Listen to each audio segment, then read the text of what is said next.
I'd like to start by saying I am not an artist, which you are about to see, but I am a filmmaker. I do make films and different videos, and so I understand some basic concepts. So I want to just break this down to you. I have a storyboard. I'm going to be posting a link to this exact storyboard so you can use it for free and just print it out if you want.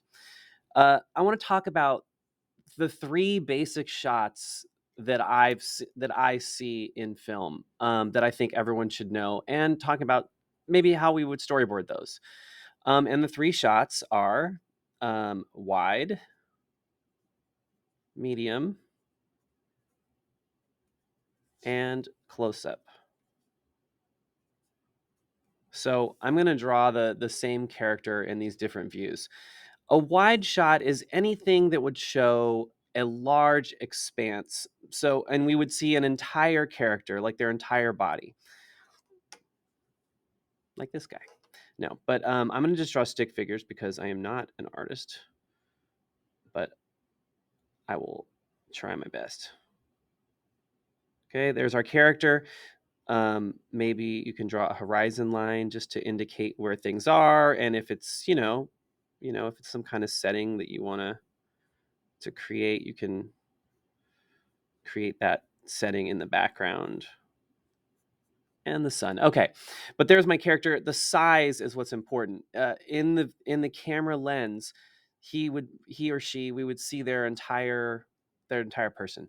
Now, the same shot of a medium shot, we would see the character much larger in the frame, and we would see them from the waist up,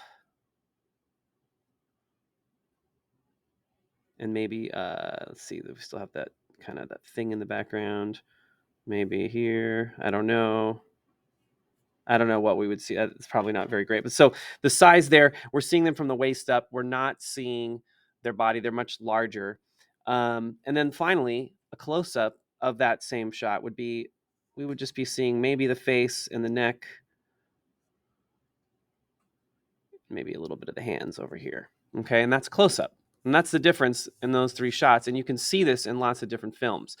Now, this is an oversimplification of the kinds of shots that are available, that are out there.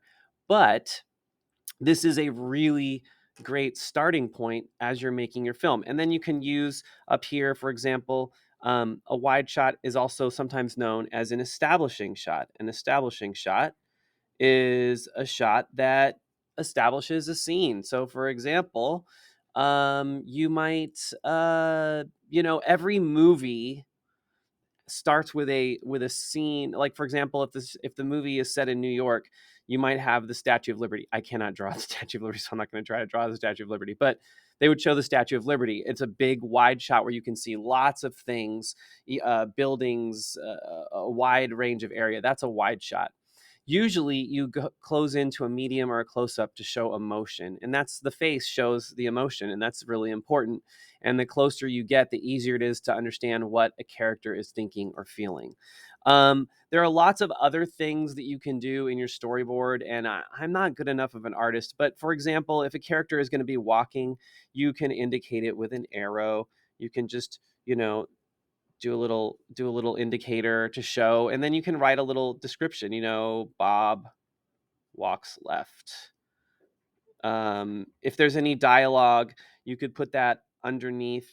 I probably should have made space for that here, which I did not do. That is a failure of this particular storyboard, which I may update and adjust possibly.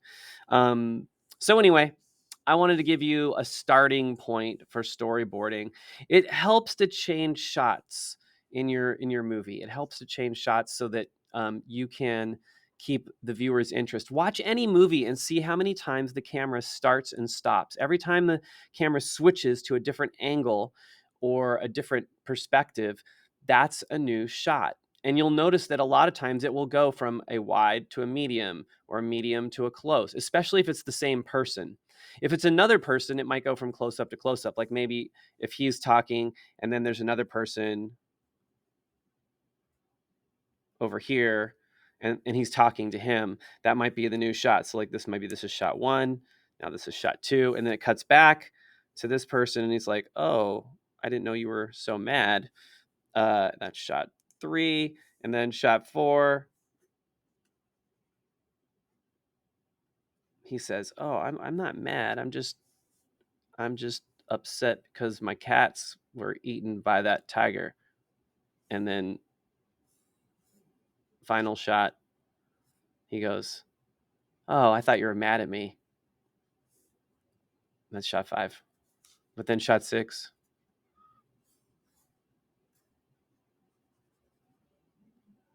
"Yeah, but my cats are still got eaten by a tiger." The end. That was a horrible story.